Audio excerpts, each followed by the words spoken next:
for the trauma of Sing the Sorrow, it was our breakthrough to the mainstream. It was by far our biggest record at the time. It still is our most commercially successful record, our most popular record. And it was the only time I ever had to cancel a show because by the end of the tour, I damaged myself so badly singing songs that were out of my range.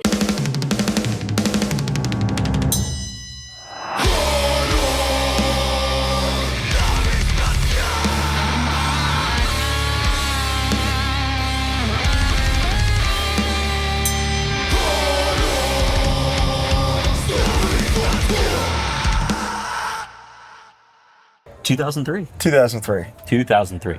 Big year. Big one. This is when we sing the sorrow. Big year. Opened in the top 10. They're doing it right now. They're sorrowing all Singing over. What was it? 3? You know, it didn't say. I'm sure I could have found it, but 3 is insane. 3 is insane. crazy. Yeah, 174 to 3. Yeah. Yeah, right. Right. This is on our very short. We've done an episode years ago about records we think are like genuinely perfect in every way. Okay. This is on that list. Thank you. On March 11th, after school, I went to Best Buy and bought this CD. Best Buy. Yeah. Thank you. It was Best Buy. Tower was closed, and that was the spot, but this was way after that. Best Buy. Tell me everything. Jerry Finn. 4-month recording process. What do you? Which one? Start from the top. Same Really, time. it's so long. I want it all. It's 4 months. This is your longest. It's 3 years. I think your longest break. There's a between reason records. for that. Yeah. There's a reason for that. There's also some Nitro mix up and like who's putting this out. Can we hear about that? If you're okay with that. Listen, I'm listening. we wanted. Adam would love for me to really divulge the truth about what went on, but it's unflattering. Not to me, not to us. Understood. It's unflattering. We were mistreated, and that process of mistreatment went on for a year, which is why it took so long to even begin recording, because unlike that young gentleman at the other Do Not Pass who let me by, we were at a standstill. We were being cruelly held we were legally being held and cruelly held. But it was at a time that we had never really we never really considered being on a major label or having a manager prior to that general time. Right. And the only reason that we had, a big part of not wanting to be on a major label was not an ethical thing. It was that we would have got kicked out of our home. Gilman Street was where we came from. And we knew that, but I mean, that's not exactly accurate. At the time, it's a different time. Well, at the time we were playing Gilman Street, the prospect of being on a major label was ridiculous. We played hardcore music. Like there was it didn't make any sense. Like no one, we did get this crazy phone call from a major label on my answering machine once that was just laughable because everyone was trying to sign all the East Bay bands. They obviously had Frankie Sharp Records. I mean, it was a real label, but they obviously hadn't listened to us. I mean, it would have been ridiculous. But that was like, 90 after Green Day, which is why everyone was doing that, through the late 90s. But by after The Art of Drowning, we had reached a point where we had just really outgrown the indies and we wanted to reach more people. And truth be told, like the records that we sold on that independent label, we sold those records. We sold them on tour. That was us being on tour and physically selling all those copies of the records and Fritch and Smith filling out the sound scans and sending them in. And so we really building up to The Art of Drowning, we did that. And then, we had such a presence in the underground that lo and behold, it charted way down on the charts, Art of Drowning. We wanted more people to hear our music. And And how much is written of Sing the Sorrow by this time? Is this the kind of thing where it's like, we know what we have? No. Okay. No. So luckily, because that would have been more painful. We haven't even really started writing when we're trying to deal with the label problem. So immediate roadblock. We're fucked. Yeah. We're fucked. We're fucked. Listen, maybe sometime we'll do a whole thing about no this. problem. Sure. Maybe sometimes we'll I think do you shared a lot already. We're being fucked. But to answer, so then we end up signing to, after we were in a very, very privileged position in that the industry, for whatever reason, decided they wanted us, which is nuts when you consider what was being played on the radio at the time and what AFI sounded like. Yeah. Which is Art of Drowning, right? Yeah. They're signing us. They want to sign us all, every major label and every major manager wants us based on Art of Drowning. Yeah. They hear Western, they gotta have it. Like, it makes no sense. And they have no idea what's coming, which is so crazy. Right. It's like a weird way of gambling. And like, if you think of what's being played on the radio at the time, including Sing the Sorrow once it happens, like a lot of people associate bands with AFI because they shared technically aesthetic similarities, but the sound, it wasn't anything. No, nothing that could be fit. Yeah, they wanted even us. your contemporaries, like you. Right, it's different. Completely right. different. It was just a different thing, for better or worse. At the time, it was for better. For whatever reason, and we ended up deciding on DreamWorks, and eventually, was it because of Shrek? You saw Shrek and you went, you know what? It's 2001, Shrek 2001. Okay, was that at the time? Yeah. It did not have much to do with it.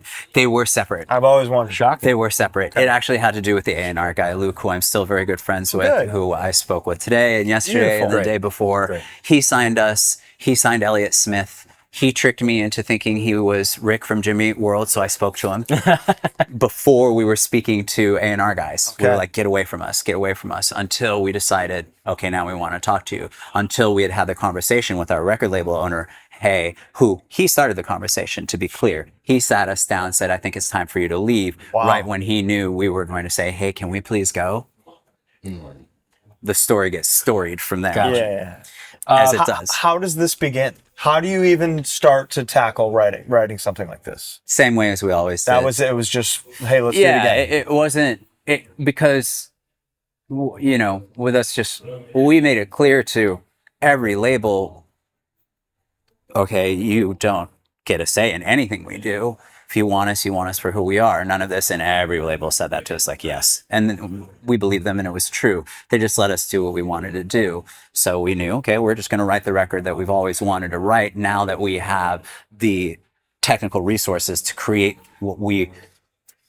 that is, I know it does sound a lot different than Art of Drowning, but that's where we were going. Yeah. I think there's telltale signs. Okay, there's signs. Because if we had more time and more money, we would have made something more similar to Sing the Sorrow, maybe. But yeah, I don't really remember too much about writing the record, but we wrote it in the same way that we wrote the other records. And but is there a conversation? No, collective. It's just like this is natural. It was just like, what's next? Because we knew at that point, still back then, we hadn't done as much musically, and we all very naturally knew we wanted to go the way that we went. Electronics all over. Yeah. Big Jerry Finn is Jerry and Butch co-produced the record, and Jerry was very, very hands-on.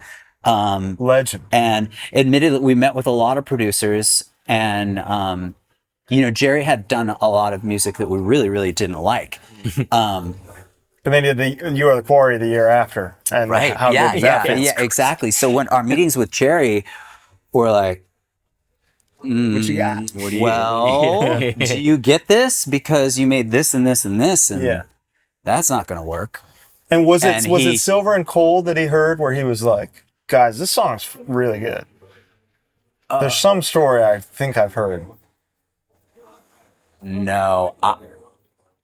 Boy, you'd have to ask another member of the band, but as I recall, none of these, maybe they had demos? Maybe they had demos? He might have even been in the session. Like, you guys are doing that song, and he's just like, this is the one? Okay. Insane. Yeah, that's probably, Jerry's great, man. I really miss him. Fuck, man. But, absolute legend. Yeah, he was really great. I remember seeing either pictures or a video of you in the vocal booth with posters of I would do that. Ian, Maz, Henry. Yeah.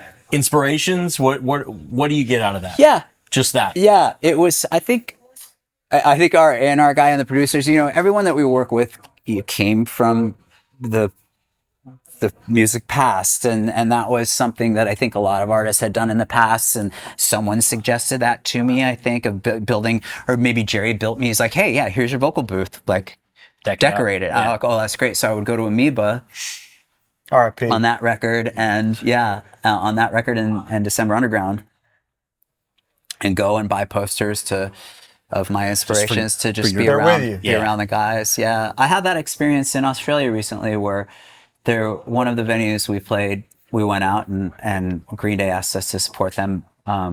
Wonderful men who have had our back for many, many years. We played a headlining show, and in the venue there was downstairs out of the green room before you go upstairs to get on stage. Down by the stairs, there was this giant statue of there was like a life-size statue of David Bowie. Wow. In the Aladdin Sane makeup, but with like a Ziggy outfit on. And it was nice to have there. Yeah. It's a nice thing, like for me, when you're performing, to have the spirit of those people who have created me, paved the way. Be nearby and remember, why I'm here. We got it. I would be remiss if we don't talk about the Leaving Song Part 2 video. Tell me. The broken ribs. Sick of it all. Yeah. True. Blasting from the speakers True. while And Satisfaction. Philadelphia HC is moshing. Yeah. So we're in the trailer. I'm in the trailer doing my makeup. Yeah. And so Oakland was there, and Philly was there, and Orange County was there. A couple Chicago guys. And LA was there. Who else? A couple Chicago guys were there. Culture was there? A couple of Chicago guys. Oh, Chicago was there. And the Culture. I was like, Salt Lake was there. Salt Lake might have been there. I think actually RJ and Nick Grimaldi. I think he was told he could fly 16 people. RJ was? Yes. Okay, so was the budget. yeah, can you imagine? Yeah. Wow. That's crazy. Budgets. Yeah. Fucking cool. Sounds awesome. Wow. Right? For a music And video? Yeah. Mark Webb, who had made the Days of the Phoenix video, and then went on to like make giant pop videos, made that video, and now he's very, very successful feature film director. So this is like the breakout single of what in your mind is the major label. No. Girls Not Grey. Oh. Right, that was first single. Right. Well, that's the breakout. But Leaving Song 2 like exploded. No. Really? I feel like I saw that video. So check everywhere. it out. Maybe the video, but as far as single language goes, Okay. which radio performance, you're talking about charting. If we're talking about charting, Leaving Song 2 charted below Girls Not Grey. I think because Girls Not Grey charted 3, right? So it started 3 when it was apparent, which we were never sure that we would have mainstream success, that the mainstream would be drawn to that record. When we made it and when it was coming out. We knew we had a shot. Yeah. And we didn't do anything artistically, purposefully to increase or decrease those chances. We just wrote a record that we loved. I mean, that shows in Leaving Song 2, I think. Thank you. It's extreme still. You're screaming all over it. Yeah. And it's still connecting with people that have never heard anything like it. Yeah, I mean, it pitting on did reach people. But You're what's sitting that? On stage in the tux. You're throwing a spin kick up there. I did. You really did. I did. I still might. But that wasn't supposed to be a single. Girls Not Grey, I believe I read, was January 2003. No idea. And then and Leaving Song 2 was like 8 months later or something. Holy shit. Like a long gap between That's gotta be the release wrong. of singles. Really? Okay. It's got to be wrong. Okay, good. So 'Cause check it it seemed out. crazy. Because Girls Not Grey was the chosen first single by the label, by the management. We all were like, okay, cool. If you guys think that's the one, that's the one. Sure. Bleed Black was supposed to be the second single. Oh, wow. Do I look insane? No. Because I'm like now like Yeah, schlepping over. Wonderful. You look relaxed, which is Okay. right. So Bleed Black was supposed to be the second single. We thought it has a bigger hook in it. We thought that would be the follow-up. And then the third single would be Silver and Cold, which it was. Which it was. K-Rock started playing Leaving Song Part 2 organically. Now, a radio station playing a terrestrial radio really much informed who was hearing songs. It very much informed the success of the record. That is not organic. That is all money. Yeah. So, I mean, none of this is organic. I think it was in Madden 03. Sure. Which I heard it many times odd, in, you know? Which is odd. I remember I was conflicted about that. And not conflicted. I didn't like that at all. Sure. Didn't like it at all. But that you probably got some people, This is exactly what management said. You sound like a manager. But I'm glad you did it. You know? I do remember around this time you guys did a Love Line episode. I loved, so obsessed. I was whenever obsessed. I love doing Love Line. Yeah. And after that, I've done many. Those guys would sometimes, when someone would be sick or a guest would fall off, they'd call me to just come in. Really? Yeah. Just to be a guest so I host? did it multiple times. It was really fun. Yeah. I really enjoy that. We're big. Our childhoods were like sneaking Love Line. I was sad that I didn't get to do it while I was on the TV. Yeah. Yeah. I do like being on the TV. Sure. It's not to say that I dislike being on the TV. That I dislike being played on the radio. But football, that has nothing to do with me. No, that's fair. You know what I'm saying? No, 100%. But you've been jacked. My notes are wrong here, I guess. Different. Huge Madden guy. Respect to athletes, though. Sure. Yeah. Okay. Couldn't be mean. The B-sides. I don't know. But This could be hard. Not even sides. Synesthesia is insane. Thank you. Is there any inner conflict about that not making the record? No. I don't think about it. At the time... Amongst the entire... Is anybody in the band like, really? That one? Yeah. No, because we would make those decisions. At that time, definitely. Because is that a Sing the Sorrow B-side? Yeah. Yeah, so that was entirely our decision. I do remember it being, obviously, since you've heard it, since it became a B-side, that meant that we liked it, and it was a hot contender. Okay. For whatever reason. It's insane. I like that song. It's unbelievable. I don't want to sing it.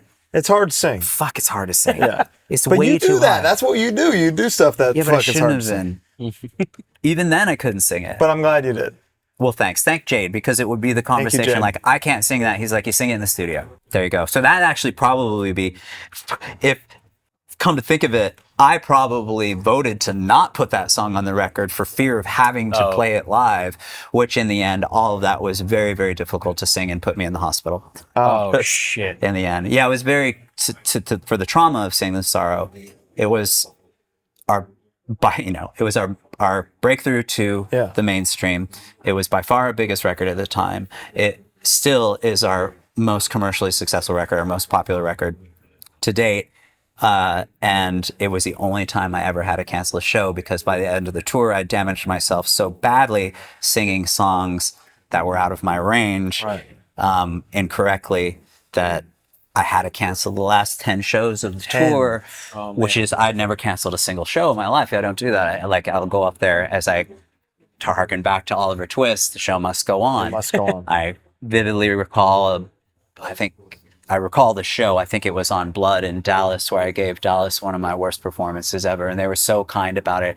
I do have to remember that on those occasions, they tell you not to say anything because the crowd can't tell, which I know is true, but I have to remember I said something then, and I need to say something for me because I'm so ashamed of myself, at that point when I'm up there and I know that people have come to see me and they're expecting me to do my best, or I just want to give them my best. In fact, I know they're not even expecting this or that. They just, they're there with me, but I really, really, really need to give my best up there. And when I'm damaged and I know I can't, when I physically, I know I'm going on stage and I'm going to be bad and there's nothing I can do about it, it's very, very devastating to me. But I mentioned it to them and they sang every word and they got me through it. But did that like shape the way you have to maintain your voice now? Yeah. So the surgery. So I had to. What is the touring regimen? Is it 2 shows on, 1 show off? Oh, I wish. I heard you're no air conditioning guy. Air conditioning is bad for my voice. Really? I don't know that it's bad for everyone's voice. I mean, mine is very temperamental. Mine is very fragile. I think air conditioning I found to be one that is generally noticeably damaging. I think there's something in the chemicals, the Freon, that does something bad to the vocal cords. But there's this great book that an acquaintance of mine, Jason, wrote called The Singers Speak or The Singers Talk, and it has chapters of some of the greatest vocalists in the world talking about their voices. Oh, cool. And some of these motherfuckers don't do a goddamn thing. Nothing. Some of them are up there smoking like Pavarotti, and then others are like me, which is 45 minutes of vocal warm-up, physical stretching, steaming, just to make sure that doesn't happen to me again. But the thing about it is that I've really learned is if you have the technique, a lot of people very naturally sing correctly. Yeah. Oh. And I never did. I very naturally, back again to the choir conversation, I would purposefully hurt my voice. And so my muscle memory from being a very little kid will fall back to singing from my throat rather than from the diaphragm and the mask. And it was a matter of unlearning. And I'm still very, very conscientious and very focused about technique when I sing before and after. I never, on tour, you will never see me out doing anything, because speaking over music is the worst thing. How damaging that is. When we're doing this outside, like during shows that we have to play, I would never do this if I were playing anywhere near this for fear. Sure. I think I'm placing my voice correctly now. You sound but you know how it goes. In between this and December Underground, one little tidbit is you performed Just Like Heaven at the VH1 Icons. Right. What a great video. In front of The Cure. Just briefly, which aired on Halloween 2004, by the way. Really? And was only one of 4 of those shows. It's Metallica, Aerosmith, The Cure, and someone else. How did that feel? Was that difficult with them right there? I had been fooled. I'd fooled myself, I suppose. I didn't even fool myself. I misunderstood the situation. Because I'd been acquainted with Robert at that point, and he is so lovely. Oh, good. Wow. Just a wonderful, wonderful, kind man. He is as lovely as he is talented and important. Yeah. He's as lovely as he is important to music. Great. Profound. Right? Yeah. So immeasurably. Yeah. New record. Incredible. Incredible. So because of that, I think I'm comfortable, right? And I see Robert before the show, and he's wonderful. And we know the song. I wanted to do Hanging Garden. Luke Wood, who I mentioned earlier, who signed us to DreamWorks, said, "Are you fucking out of your mind? You're doing the hit." Yeah. And I'm like, "You're such a fucking corporate nasty fuck. Fuck you. You're so disgusting." And he's like, this is not even, you're doing Just Like Heaven, which can't lose with The Cure because they're all great songs. Yeah. Just Like Heaven is a fucking 10. Yep. I did want to do Hanging Garden. It didn't hurt us that we did Just Like Heaven. Oh, crushed it. But so I feel fine. And Robert's out there just like, well, that's the thing. Okay, so I don't know about all that. What I do know is that we go out and we start playing, and The Cure is on this dais in the center of the crowd. And he's in the full getup, And they're there. Yeah. It's The Cure. Yeah. Again, elevated. So I've got eyes on The Cure, and when I get out there, it's different. And we start performing, and I realize, oh no. You're singing a Cure song to The Cure. This is fucking nuts. Yeah. What the fuck? This is not appropriate. I had a similar experience when I sound checked. Billy Corgan invited me to sing a Joy Division song with Smashing Pumpkins with Peter Hook. Oh, wow. I had a similar experience there. It was surreal. Sounds about right. Did you talk to The Cure after that? Yeah. Were they kind about it? Yes. I mean, you killed it. They said nice things. Yeah, they should have. I didn't feel I did poorly, but I just it's insane. I just wasn't emotionally, I didn't realize what was really happening because I was so comfortable with Robert. Totally. And then there was there was that. Yeah. And I went, oh, you're very nice to me and warm to me, and we're acquainted, and you know, at that point, and still, and then I went, oh, but okay, like you made me up and I'm singing you your song. This is a bad idea. Like, whose idea was this? It worked miraculously. Yeah, agreed. Agreed. Thank God, or thank somebody. Next year is 20 years of December Underground. Next year is 20 years of which is that's crazy for me to say. Yeah. God, right. Same, Colin. Jesus. Once again, Jerry Finn's at the helm. The great Jerry Finn. God, he was great. Let's talk about this record. You have to follow up the beast. You know? Yeah, it was misery. Yeah. It was bad. Sure. Yeah. Just the pressure that you put on yourself. The pressure was bad. 120 songs demoed and written for this? Probably. Yeah. Is that what we said? Yeah. Yeah. Yeah. It got really bad. It got really dark. It was not fun. We proceeded on that journey as we always had at the beginning, and we demoed like 18 songs, and that's when shit got bad. We demoed, don't quote me on the number, we demoed and we're thinking, okay, yeah, we just do what we always do. And Butch said, I'm out. Whoa. And we're like, okay. And everyone's reaction to the demoed songs was not the normal. No kidding. Yeah. This is based on the songs. Butch is like, I don't think I. They're like, this isn't. They were like, nah, try more. And that did not positively affect the writing process from there on. It was not a good time. I mean, and lyrically, the record almost describes that. Yeah. Like it's so dark and somber. It was not a happy time for me.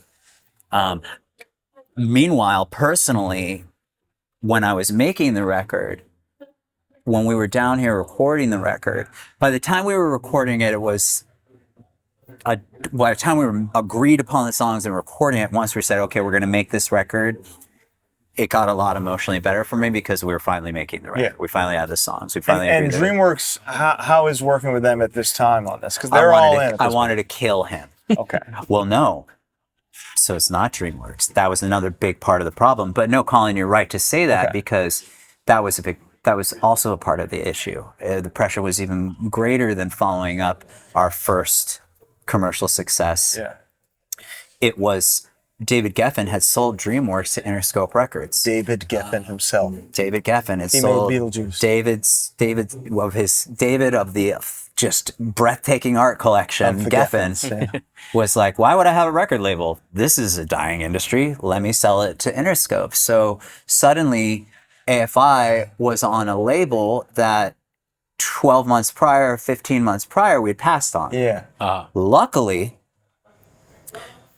it had already happened. It happened at the end of Sing the Sorrow. Yeah. Okay. To talk about commercial success, everyone's expectation once the ball had started rolling, to use a sports term, which is referencing bowling. Yeah. Soccer, bowling.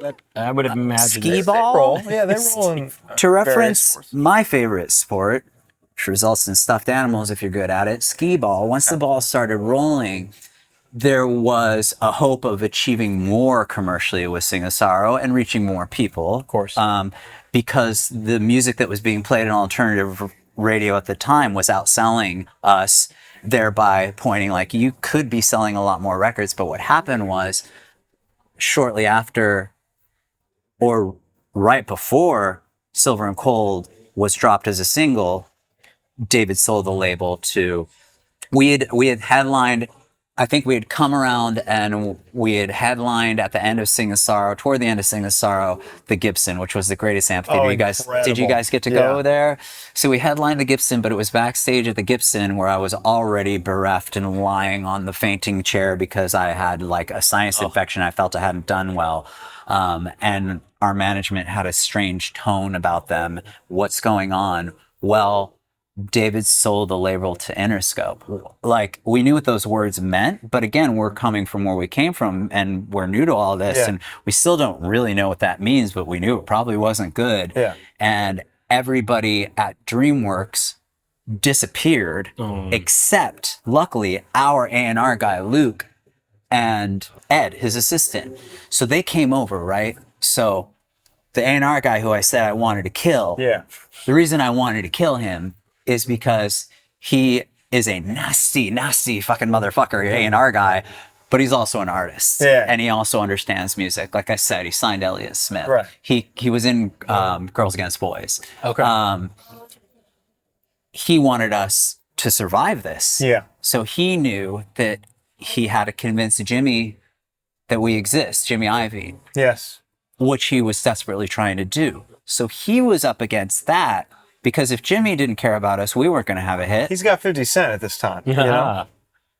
Very correct. Yeah. Wow. That is In the club is exploding. that is exactly right. And Jimmy's already announced that rock is dead, tells 15-year-old kids to sell their guitars. So we're up against that, and Luke knows that. And we're very, very much up against exactly what you said. Collaborating with 50 Cent was suggested to me. No shit. That's where the vibe was. Yeah. And it wasn't suggested to me by Jimmy. Right. It was suggested to me by Luke, so that Jimmy would know that I exist. Wow. Nothing against 50 Cent. No, of course, legend. Of course. But it's funny that you really are in touch with that era, because I was brought to the premiere of Get Rich, Die Trying. Right. Sorry. No, you're I was brought to that to be around Jimmy. Wow. You know, so I exist, so I would be thought of. Wow. So I understand what he was trying to do. So we're working against, not only are we working against the standard historic, well, you got to follow up these big hits. But No one liked what the songs we initially thought were, these are okay, here we go. And it was like, nah, we're like, oh God. And then that, and then like, I mean, Sing the Sorrow survived like Smash Mouth taking over radio, you know?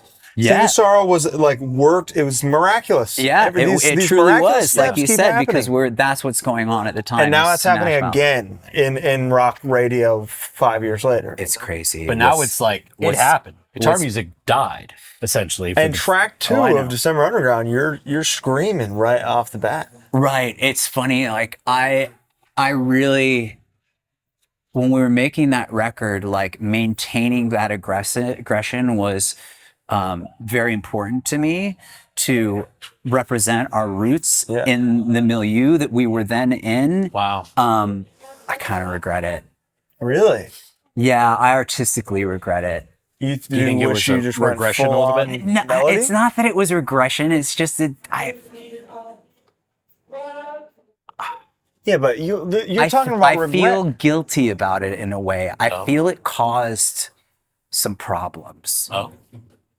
But I feel it inspired some. This debuted at number 1 on the Billboard. Yeah, it was 200. nuts. It was nuts. So what's this regret? Luke did his job. Like Luke and Jimmy. Yeah. Like that was what it was. And that song was a grind. Miss Murder? Yeah. Who is she? Yeah. What's she like? Let me think. Oh, she's figurative. Oh, figurative. Oh, she's figurative. She's got a nice figure. I mean, that's personification. She's didn't all of us a know? little bit. You know? Did you listen to the rest of the lyric? I did. I just Let's think talk about that lyric. We've never done this. Okay. So the one song that is associated with AFI by civilians. It's the biggest one. Yeah. Okay, the number 1 hit, Miss Murder. Did you ever listen to the lyric? That was the number 1 hit that poses the gentle question, should I just kill myself? Probably. Those are my favorite songs. Probably. And if I don't, is shit just going to get worse? Oh, heavy. Miss Murder. Irony. Yeah. Because that was it. That was the end. That was the end of the commercial success. Was that? Isn't that weird? It's beautiful. I didn't think so. I didn't think that. I didn't think this. When the commercial success like went off like a light switch. Yeah. 3 years later. Well, actually 2 years later, because the light switch went off before the record even came out. Right. Before Crash Love even came out. But I wasn't expecting it. I was confused. Like when the signs started happening, I was still like, well, I don't understand. What are the signs? So we finished touring December Underground in Long Beach, right? Right. 12,500 tickets. We sell out in 5 minutes. 3 minutes, maybe. We'll Number call it, 1 let's on the call Billboard. it 7. 7 minutes. I'll call it 5. Okay. Right. And then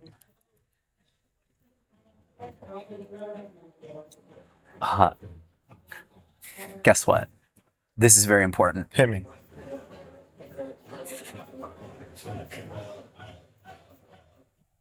I may be wrong about the demos at the top of December Underground. No, I'm not. Okay, good. I'm not. Thank God. Okay. So, right. So, that happens. All right. Let's write a record. Yeah. The writing process of Crash Love was a joy. Oh, beautiful. I think we did have a little bit of a conversation there. We're like, let's strip down. Yeah. Let's try to back off the layers. Let's rock. So that writing process was back to joy and like effortless. And you can really hear it. And effortless. And 12,500 people. Yeah, Long Beach. Long Beach Arena. Sold out in minutes. Play the show. Take a couple of months off or something like that. And by a couple, I mean probably 1 or 2. Right. And then we start writing Crash Love. Here in Los Angeles, at that point, Jade has moved to the Valley, to not the Deep Valley, sorry, not yet, but now, yeah, but I don't know where Jade lives. In the Welcome, Jade. the other side of the hill. Yeah. And so I'm down here writing that record with him at Stacy's house, just right, really close by, just right over here. Mm-hmm. My beloved life coach and lawyer, Hey, Auntie Stacy. good combo. Yeah, she's a good wonderful. Not truly auntie, not by blood, but Yeah, by not our heart. Aunt Stacy. Who I lived with her during both surgeries. She took care of me during the surgeries. Okay. Your rock. She made me into the man I am today. She actually was with us for years, and she guided us through the nightmare of the indie label to the major label, and she was the only one who really cared about us genuinely. But we were writing there during the writing process of 2007, and as we were getting into 2008, pretty quickly, people would run into me and recognize me on the street. And within that year, it went from, oh my God, can I have your autograph? Can I have a photo? Nice words, to, oh wow, hey man, what are you up to these days? You're kidding. No, I'm not kidding. And that started happening over and over again. And I'm like, what is going on? It went #1 a year ago. What is going on? Yeah. What do you mean? What am I doing? I'm making a record. Yeah. Now, These are Son of Sam fans. they've been waiting for, they're wondering when the Son of Sam Never song. played, man. You got a good point. Son of Sam fans, either your average person, does live in the world that, like, I learned that mainstream people who listen to exclusively mainstream music are of the belief that none of those people write their songs. An artist is always on tour. Yeah. So if there's not a song on the radio, and if you're not on tour, then what do you do now? Are you a mechanic? You look like a mechanic. That's a mechanic's caftan, right? And so that started happening over and over again. That's weird. And then the process of making Crash Love, the writing was great. The recording did not go so well. Interesting. This was also due in part to what was going on at the label with Interscope and the shift in interest, the stark shift in interest from music to beats. Yeah, right. Not Beats, the headphones. Not Pre-Apple. Not Beats, the headphones. They were and taking Apple, over. right?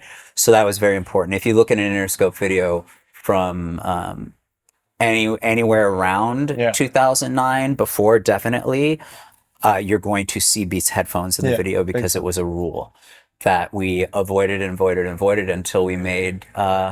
I think it was happening in 2006. So I think it was in December Underground. We're like, no. And then my beloved man Luke, during the making of the Medicate video, a song that none of us felt should have been the single. And that was the single. We didn't feel like it should be the single. Was Beautiful Thieves second? Yeah, which we felt like it should have been a single. I thought Veronica should have been a single. Veronica's great. Wow. But it on the major labels at that time, when radio was very important, there was always a radio rep at the major label, and you it was a bad idea to Disagree? tell the person who is pushing the song to push a different song than they want to push. Interesting. It's like I mean, it's human. It's human psychology, of course. On the one point, on the one hand, it's like, what the fuck is my song? But on the other hand, it's like, well, that's just human psychology. Yeah. If you're passionate about something, you're going to be more passionate about it than if I say no, do this other thing. Yeah, just naturally. 100%. So they were passionate about Medicate. We didn't think that would be a hit. You held a contest during the making of this record. Yeah. For people to submit videos of them singing. And then they would make the grand choir in the background. That's a good idea. I made a video. I didn't submit it. You did. And then I heard Beautiful Thieves, and I was like, I should have fucking submitted. Because those big, yeah. Oh, and they came in and sang. Yeah, that's right. Of course, that was really fun. They're all over this record, and it's so beautiful. Yeah. And it's like this, the Crash Love overall sounds like the sun is shining after December. Oh, cool. Yeah, that's a really good way to put it. And dude, if people look at it and I think you have to be unfamiliar with it to think that it's like some crazy sonic departure, because the big riff in Torch Song that starts the riff is so Jade. Right. Yeah. Right. It's unbelievable. There's aggression all over this thing, even if it's not in the conventional way you're used to. I love this record. Oh man, me too. I was so happy with it, and we did not, even with all those little signs, we did not expect it to be so universally ignored. Wow. Ignored is such a crazy it was wild. To the extent I've mentioned this, I don't know if I've mentioned this before in public, but the record came out,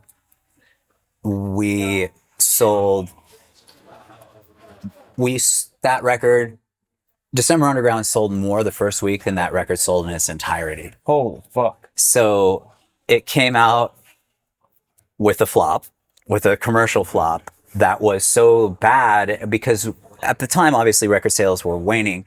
People were not buying records. Yeah. That all began before Sing the Sorrow came out. Right. Yeah. And so we did not expect to do anywhere near the amount of units. Yeah. And units matter to us because of perception. Of course. And perception allows people to come to the show. And, to be clear, this isn't a monetary thing. Yeah. Of course. We did not expect to do as many units anywhere near as we did in Decemberunderground. But I speak for myself. I think Adam was definitely in the same boat. Probably all of us, but I can only speak for myself. I thought, okay, well, this record will probably creep its way to gold. And that's, I just got to know emotionally, that's great. That's a win now. That's a relative win. Yeah. Wow. Yeah. And I really thought we were on that trajectory to be one of those bands that just draws 12,000 people. Yeah. That's a normal thing. That we're 9 Inch Nails. We already did it. Yeah. We play. I thought we were going to go up to the Forum, which is an arena here, which is, I don't know, 12,000. Yeah, it's the same. I thought that we were going to keep progressing as we had been from Decemberunderground. I didn't think we were going to be a stadium band. But I did think we were going to make it to that Forum level and play to that many people. And it did it did just the opposite. Which even at the time I really didn't understand. I didn't. Yeah. It was a lot of things, when a lot of things took part in that culturally. A lot of things took part in that. What was going on in music around us, what was going on at the label. But yeah, a good indication of it was, so we're touring that record, which was pretty bleak. It was just, I was like, fuck, we really love the record. I was so happy with the record.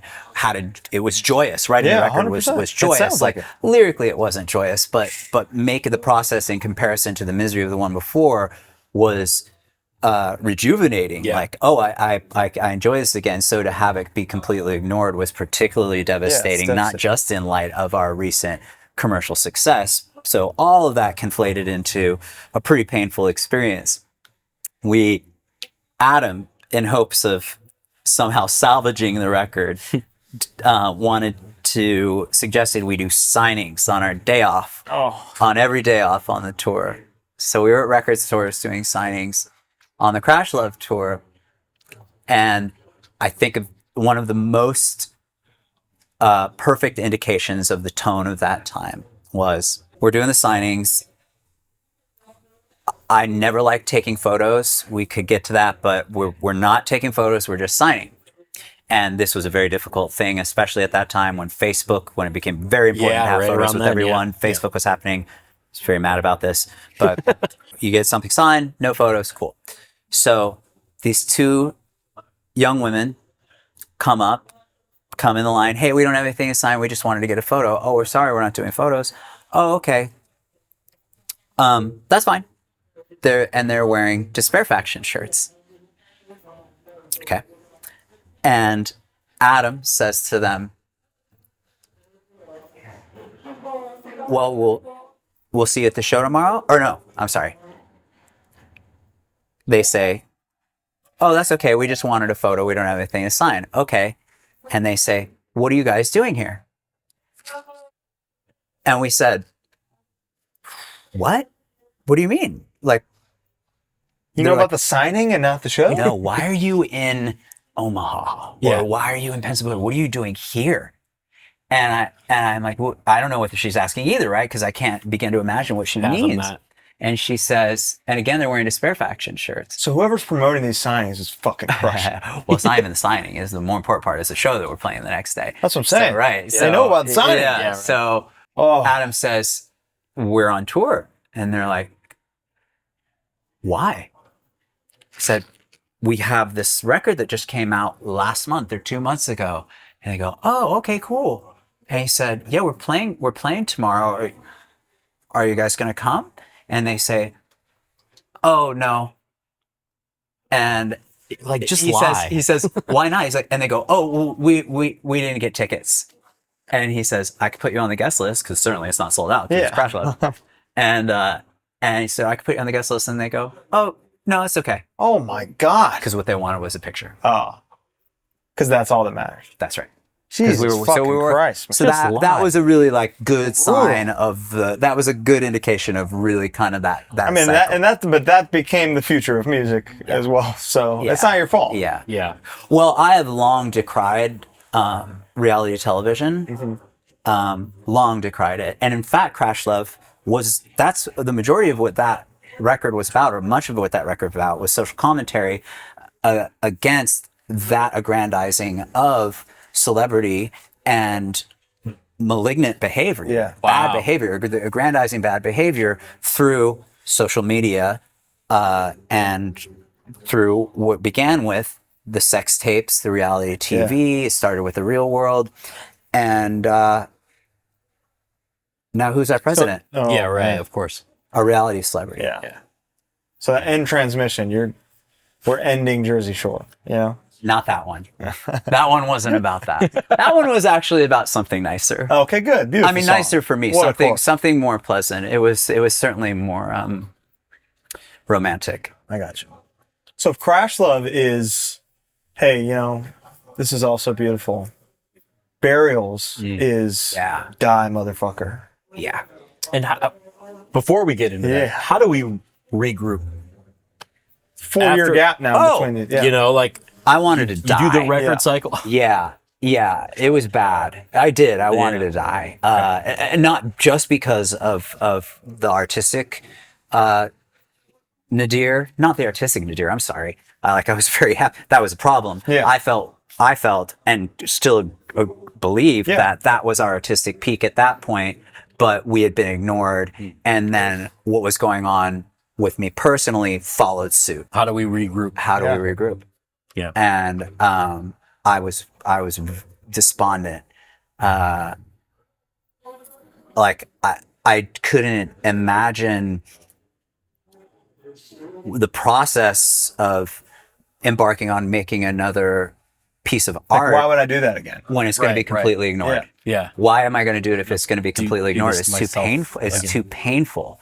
And then again, had to feel like a breakup. It did. It really did. Well, it felt very similar to what was going on me personally, which was a sudden, unforeseen betrayal and a sudden, unforeseen severance and departure, and with no return and no explanation, and without me having had anything to do with it. Right. I didn't change anything I was doing. Just suddenly everything was over. And is this the sinking night that you experienced? Oh man, yeah. All of it. It was all there. It's all in there. But is this it's is all this in there. also a spark? Well, yes. Yeah. So I'm miserable, and I'm again at poor Stacy's. I'm staying at Stacy's over here in West Hollywood, and she's having to deal with this like just despondent mess of a creature in her house. And Jade Puget is coming in and checking on me. Wow. And I'm not eating, and he makes me go eat one day, and that's when things change. So I'm at M Cafe, and we're there, and Jade's like, you have to eat something. So I'm like getting the vegan California club that I was getting, trying to eat it. And someone who to this day I don't know, and I've spoken about this with the King, who we've heard about before, and we're going to hear about in a moment. We don't know who this person was because he doesn't know who remember it was. Someone at M Cafe sees me. They do not engage with me. They know that I am friends with the King, who we're referring to as the King, Josh Richmond. Again, we could do days and days of these talks if you wanted to pick one of these out, but I have to leave it there. Insane. Killers. Yeah. Killers are great. Yeah. Good song. Brandon Flowers said to me, so they're like, it was a minute before this record hit, before the first record hit. Yeah. I had been hip to this record by a DJ friend of mine, and I was really on board. So I was going to see the Killers when no one cared. But they were on the radio festivals because they were getting pushed, but no one was there. And then they break, and then we're playing they're like after us, and they're big, and Brandon says to me after one of our sets, he's like, hey, like, I really liked this one song. I'm like, how'd it go? He's like, this. I'm like, oh, it's called The Missing Frame. He said, yeah, it reminded me of OMD. Do you know who that is? And I said, honey. Sir. That is very flattering. That's Thank beautiful. you. Jade Puget and I are there eating. Someone sees me. I don't see them. They do not engage with me. They know I'm friends with the King. They text the King something that I am at this restaurant in West Hollywood where I don't live. At this point, I'm still living in Oakland, where I've lived for the majority of my life. Okay. But I'm down here having collapsed, unable to do anything. And I get a text from the King, the benevolent man who The will King be is referring to killing as me. the I King. love it. Yeah. And you would love to talk to this man. Think so. King, if you're listening. You would love to talk to this man. Okay. Again, he was in Thrashing. Mayor of Hollywood. Deep early punk and rock and roll ties. Hell yeah. I believe he directed You Could Be Mine, the Guns N' Roses video. Great Oh, song. really? T2, baby. I digress again. Yeah. The King texts me on my sidekick, probably. Oh, yeah. Juicy Couture. Oh, the good one. Yes. Yeah, I hustled that somehow again. And he says, you're here. What are you doing? I'm like, I don't know. I'm at M with Jade. He said, come at Fred Siegel. Come to Fred Siegel. So Fred Siegel is this pretty great boutique that doesn't exist anymore. They had like Drees and Yoji, which not Isn't every there still boutique had. one on Melrose, like a block away from Double RL? Or I is think that it's gone. That's gone? So there was that one, right? And there was a cafe that was Beautiful like a place. spot. And the King is having his meeting there with the agency group. I'm sorry, the Alliance. Sorry. The Alliance, Frankie and Hartwell, and with their promoters, their party promoters. And so I'm like, hi, what? He's like, come here now. Yeah. And he's like, what are you doing here? And I explain it to him. He's like, whoa, come to the castle, his house, the castle, Where the King lives. which is above the The King and chateau the Castle. on Hollywood Boulevard, hence the King. Come to the castle. Yeah. The treehouse. The treehouse. come to the castle. You're gonna move into my cousin just moved out of the treehouse. I don't know what these words mean. I know him, but I don't know what these words mean. He's like, you never been to the castle? I'm like, no. Because I know him from parties. Yeah. Okay. But other things. That's a whole other conversation. And he brings Jade. We hop in his Porsche. We perilously get driven through the hills. Utter reckless abandon and just stop signs are not taken into consideration. Up the Hollywood Hills. I am ready for death. So I'm like, oh, this is actually kind of a cool way to die. Yeah. Above the chateau, falling off a cliff. Lost in translation. This is staring fine. out the window. Totally. Yeah. Totally. So what's the other Sofia Coppola? Is it Nowhere? Anyway, which is the Marmont. Anyway, he shows us the castle. He says, move into this room. He takes us up on the turret. There's a turret. He waves over Hollywood. He says, look at it. It's Hollywood. Think of all the records that have been made here. Look at this view. Look at this place. You have this place to write this record. You're going to go down there. You're going to be inspired. You're going to have all this. You live here. I don't need nothing from you. You're going to write a record. All I want you to do, all I need from you is to write a record. I don't need nothing. I'm rich. Wow. I'm good. I'm rich. So you said that. I'm sorry. But it was poignant. Because I did need to feel safe because I was friends with the king, but not close enough to. I had a home. Yeah. I had a house. Yeah. I was just kind of a mess, and the house was in Oakland. And then Barrels is what falls out. So yeah, And we it's go. so- Well, I'm at the point where you inferred that this was the case. I didn't want to write a record at all. Yeah. So I'm hearing this and I'm like, okay, but whatever. No one's gonna care. Why would I do this? No one's listening. Why are you here? I'm wearing a Despair Faction shirt. Why are you here? Yeah. What are you up to these days? Oh. Like, why should I bother? Why should I put myself into this if no one cares? Sure. I'm sorry. I fully empathize, and I'm putting myself in your shoes, and it's so heavy. But there's something about being in this mode and being at a cafe and being like, It's not. getting a text and going, Yeah, right. I mean, it's all your thing. bananas. It's like we could really make this into satire. And woe is me. It's just the way I felt. Obviously, it wasn't the worst situation in the world, and I spoke pretty freely about this. I am a bit embarrassed about how I acted and how I behaved to the situation, and I wish I could have written something different, but I can only be honest in my writing, so I had to be forthwith about how I was feeling, which was of course. Arguably overwrought, but it was real. And we went back to Stacy's house, and Jay's like, well, what do you think of that? And I'm like, I don't know. Do we bother writing a record? So like, why would we bother doing that? And he's like, and he said, I'll do it. I went, Jay, okay.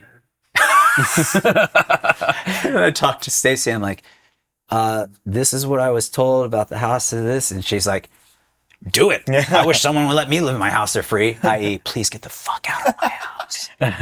Please go anywhere but here. I'm sorry, Stacey. I love you. You're not watching this. Stacey, please. Never. If you were watching 2 minutes of this, she doesn't need to hear me talk. She's heard me talk enough. So yeah. So began Burials, and and it seems like such a deep, like personal. Yeah, it's very explicit. Hate-driven record. Yeah, hate-driven. Did they suffer? Yeah, awesome. It really is a testament to black magic. Wow. Yeah. Sprinkle it into the universe. They just may suffer. Yeah, or a testament to character. People who behave badly tend to put themselves into situations where repercussions can't be avoided, and even if that wasn't the situation with me, those repercussions were not avoided. Well, good. Okay. Not at my hand. I know. I'm glad to hear it. Yeah, not at my hand. So after what? Unless you want to credit black magic. Well, no, we are. We are. For the record, we are. Dark side. So just to get what it took to make this record, how do you feel about it by the end of it? Are you so like, thank you, fucking... so in love with it. Okay. So in love with it. Amazing. So in love with it. I mean, it was the epitome of a catharsis for me. Yeah. Oh, I was so happy we made that record, and I loved it. And we wrote Extremist at the same time. We wrote and recorded Extremist at the same time. Oh wow! You're getting it all out. Yeah, and we switched management. We got management who we still have today, who you've engaged with, who still treat us like we're the most important money-making band in the world. They were very good at email. Let me tell you. Yeah. They got a lot of acts, and we're not anywhere near the biggest one. In fact, we're the smallest one. Oh, all right. By far. That means management is managing a band is a commercial endeavor. 100%. And every other one of their bands are far more commercially successful than us, and they treat us no different than they would treat, if not, possibly better. So we switched management. They actually got us a record deal, which I didn't think was going to happen. Which is crazy to think. Right. Right. I didn't think we would be able to get any record deal, and they got us a major label record deal, and it was on Universal, and it didn't have any commercial success, Burials, but I really don't blame Universal at all. They tried really hard. It was, again, we're up against the times and who we were, and guitars and all of that. And the mainstream didn't want to hear it. Guitars are out. Yeah, they did not. No one wanted to hear guitars except our core fan base who stuck with us. And and these songs, man. Oh man, people, it was so gratifying. Like that aspect of it, I was so grateful that we had a shot. Yeah. But did this make you realize that those people were there for Crash Love too? So so you got to understand that we're playing empty rooms. That sucks. And also, here's the thing, Colin. Here's the thing, because we're going back, we went and we downsized. We're playing smaller rooms, which was purposeful. It was booked to play smaller rooms just out of diligence, just in the first place, before we knew what was going to happen with the record. But even those rooms were smatterings of people. But here's the thing: the shows were very tepid. Yeah. So it wasn't just that we're playing, a 2,000 room to 1,200 people. Right. It was that those 1,200 people, it went from decades of everybody in the room singing every song, every word to every song, to none of that. That stopped. And do you blame Miss Murder for that? Yeah, no, I don't blame anybody or anything. Okay. I could credit a couple of things, but what I don't that is what I don't understand. To your point, yes, that is something I didn't bring up. It was especially odd because the vibes of the show were also just not it. That was part of the misery was, oh my God. Because that's, to me, that's... Not only is this less full, you're not having fun. This is the whole... That's the juice. You've tapped in. That's why I do this, is the live show. Yeah. It's not the record of these songs. If everyone could sing every word to every song at a show without there being a record of it, if it was a fleeting thing and they imbued it and they knew it forever, that's fine with me. I don't need a history of me existing. In a way, that's great because it allows for other generations to participate in the art and get something from the art. Of course. But number one for me is the live show. It always has been in the interaction. So that got weird. You're a Crash punk, Love, it's all about the live. I am a punk. Yeah. And it came back. It came back with Burials. Burials, man. Wow. Yeah. So to be clear, all the this and all that, like this crying about how bad I felt and everything, I'm glad we talked about that, because that is the part that was most devastating to me, is that the shows changed. And it just makes no sense. It made no sense. In the context of everything. That part made no sense. Yeah. Why it didn't work at radio, there was no more magazines, why people didn't want to look at me or us or the video or all gone. Okay, dance music, EDM, sure, which I love. Yeah. I love all that stuff. I love all that little you got dance Black music. Audio going on at the same time. We're already doing Black Audio. Yeah, right. Different type of dance music, but music, inarguably. Nonetheless. But it was suddenly the playing to our crowd being confused. Now, boy, I'm used to playing to crowds that don't care or aren't confused. I've spent the last like 4 or 5 years doing almost exclusively that. And that is no fun. No. But when it's your crowd doing that for the first time since 1991. Yeah, why am I still like, doing holy shit, what the fuck's going on? That was fucked. With Burials, it went back. Beautiful. It went back, and what a relief that it went back with Burials. Yeah, and it went back with I Hope You Suffer. Because when we wrote, I remember being in the treehouse and writing I Hope You Suffer with Jade, and me knowing, okay, this fucking rocks. If this doesn't work, not commercially, if our fans don't sing this, then we got nothing. Yeah. If they don't sing, if they're not connecting with this, then okay, we'll deal with that later. But if this doesn't, and I remember first show one, like the first second Show on that, and then 17 Crimes, second single. But so back to Luke again. I had a deck of cards in my hand. Thank you. That's by far one of my favorite AFI songs. It's unbelievable. Thank you. And Luke, the A&R guy, who went on to do beats. He was one of the 3 who did beats, and he's doing great. And I love him. He hits me up sometime during Burials, and he says, Davey, what the fuck? Why didn't you give me 17 Crimes? Where were you guys with this on Crash Love? I'm like, fucking, I don't know, man, but whatever. It didn't work. Universal couldn't do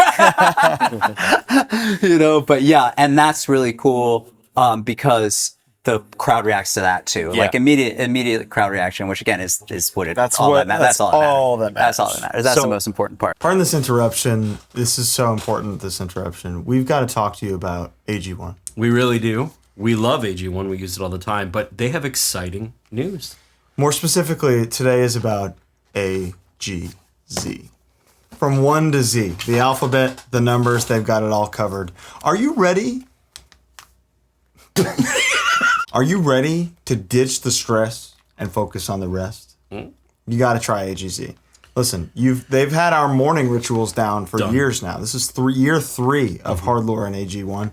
Now they've got our nighttime rituals locked down with this beautiful chocolate melatonin-free dietary supplemental beverage. You can use it with milk. You can use it with water. And if you go to drinkag1.com/hardlore right now and you try AGZ, they're going to give you a little frother for free. For free. You can make your fun little nighttime drink. I despise melatonin. I'm so excited that this is melatonin-free. Won't give you the Jimmy legs. Won't give you crazy nightmares. Nothing. It's perfect. Better rest is now possible thanks to the guys who have made better mornings possible for us for so long. And listen, chocolate milk is the ultimate bodybuilder's cheat code. It's true. Downing chocolate milk all day is what these guys are doing after pumping iron. And so now you get to do it with a thing that's going to put you right to sleep. It's beautiful. Doesn't that sound nice? Give it a shot right now. drinkag1.com/hardlore. Is this then, you put this out, you tour on it, inspiring for the next... Yeah. Yeah. There was no... There's no hesitance before the Blood album? No. Although I had a tough time writing it. Yeah. Lyrically? Only for a brief period of time. I recall why the process had changed a little bit. Okay. I remember us being in a management meeting and our manager referring to new AFI songs, and I had no idea what he was talking about.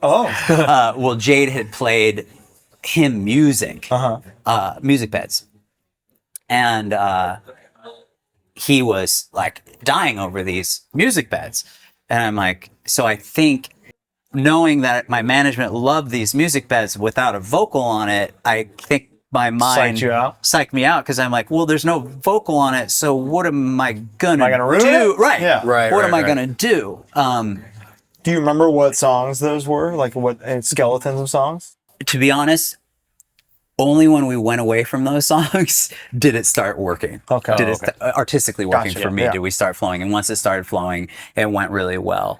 I think one of them actually made the record. Oh, good. And I was never really into it. Interesting. I won't mention it because maybe you like it, but that's a rarity for me. But you're at album 10. Yeah. So you just look at that number and think like, It's weird. What do you even do here? Well, not yet. No, because we are once I got over the Burials just gets the machine running. listen to this.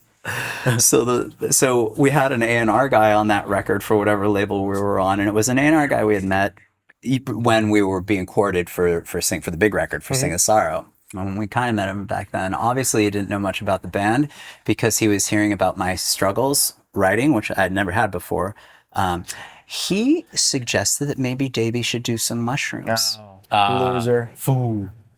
Boo. Wow. Shame. Yeah. So I never spoke to him again. Yeah. Harm's Way was on tour, and we had a show in DC the same night you guys played the 930 Club on the Blood. On Blood. Yeah. Oh. Came and saw you. We were right front. No way. Just watched. Yeah. Wait, are you serious? Yeah, swear to God. See, that's why We've been here the whole time. Yeah, but that's why we when were like right Okay, there. so when I'm thinking I've met you, it's because I've been face to face with you. Real close. Right. 2007. Are you looking like that? Are you Yeah. surveying the crowd and Yeah. remembering Oh, really? faces? Yeah. Sometimes. Specifically at the 930 Club. Well, listen, like, yeah, I see people. It goes both ways. Yeah. Like, if you're up front and you're singing along, if people think I see them, I see them. That's beautiful. For the most part. If you think I'm singing with you, I'm singing with you. I mean, like sometimes we're this far away. Yeah, of course of I course. fucking see you. And you get to know your people, like this guy's at 5 shows in a row. That's my fucking guy, dude. yeah. I know this is going to be good because that we guy's have here. really, really wonderful fans who will come to every show. Beautiful. And travel and camp to this day. And I've heard like Chrissy Hine talk about not liking that, and I've heard people that making them uncomfortable. And their perspective is, well, you saw this set last night and you're comparing. With us, you didn't see the same set the last night. But for me, even if you had these people who I feel comfortable with and who are there every night and singing along, no matter what the show, even if it were opening for some band that none of our fans would have any interest in seeing, they're there. Yeah. And they're a comfort to me. They're an anchor for me. of course. But yeah, I see people. Conversely, I will have friends say like, I'll come off stage and they'll say like, "What the fuck?" And I'll be like, "What?" They're like, "You put that guy's fingers in your mouth." I'm like, "I did?" Oh, no. Like, what? I'm like, I guess. You're having a good night. Yeah. What do you want me to I do? was just partying. Yeah. Wow. Or the sick of it, here's the story. So that happened. We come out, we're playing a festival in Italy, and I come off stage, and whatever year this is, I think it's the late 90s, but we're close with Sick of It All already at this point, and we come off, and I've walked out on the crowd to God Called and Sick Today. Now, this is Italy, so it's kind of sparse and weird. It's 2 a.m. Europe, yeah, right. Yeah, right. Actually, I think it's daylight. It's daylight, and we've never had a very strong fan base on that side. Briefly in England, but definitely not the continent. Really? Yeah, and That's your place, man. when we had mainstream success for the 2 big records in the United States, then it hit the continent. Only then, not before, and went away. England was with us before, but then not after. Really? Yeah, How not about after now? Crash Love. I don't think so. And we haven't really been there since we went out on Crash Love. They were not feeling it, like everyone else. And then I think we went back once with the Deftones, who are fantastic, but I wouldn't expect their fans to necessarily want to hear 17 Crimes, which they didn't. And I get off stage at this. I'd walked out on the crowd for God Called and Sick Day. I come back, and Sick of It All is like, "Yo, what the fuck, Davey? That was fucking badass, kid. That was fucking kid. What? That was fucking badass. Jesus killer. And I'm thinking to myself, what are you talking about? You've seen me do that once a night. Yeah. On the Life on the Ropes tour. You've seen me do that. What? Why? I go, what? I know they can't be. I'm like, what are you talking about? And they're like, you clocked that kid. Oh. And I go, oh yeah. So I'm not a violent person. Yeah. But I was standing on the crowd, and there's this fucking impish kid in the crowd who's looking up at me, and I'm precariously placed on someone's shoulders. Like sure. they're, again, this is Hovering. not a sea of people. Yeah. I'm balancing, right?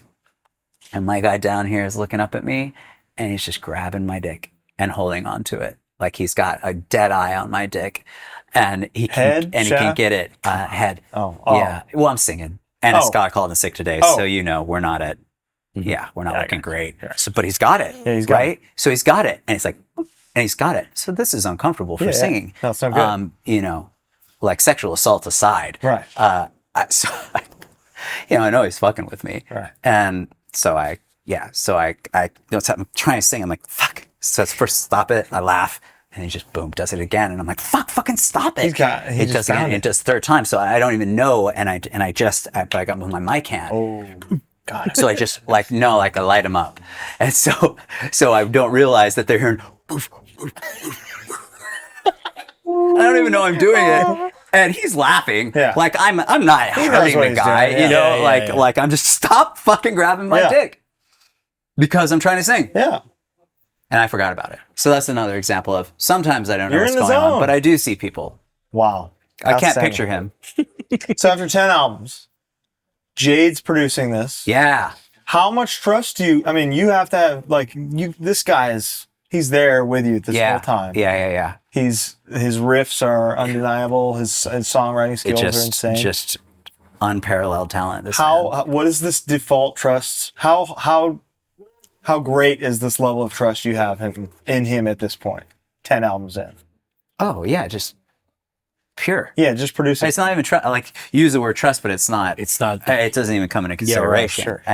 It's not. We are so familiar with each other, and we are so familiar with working together that it's not even a thought. Okay. It's not even a thought. Yeah, the DNA of the band has been you four for so long, Yeah. and during the biggest All of it. everything, right? Most of it. Yeah. Once stuff is Most of really it. moving, Yeah. that I can't imagine. I'm sure you couldn't imagine it any other way. No, couldn't imagine otherwise. Yeah. Right. I love to hear that. Yeah. It wouldn't. It's unimaginable for any of us. Can you tell me about meeting Peter Murphy? Yeah. How'd that go? I was with the King. Okay. Did you know this? I don't know. Did you know I was with the King? I did not know you were with the King. Okay, so now we gave the King the name the King. Okay. Sure. He lives in a castle. Okay. So was that why he was dubbed the King? Sure. Okay.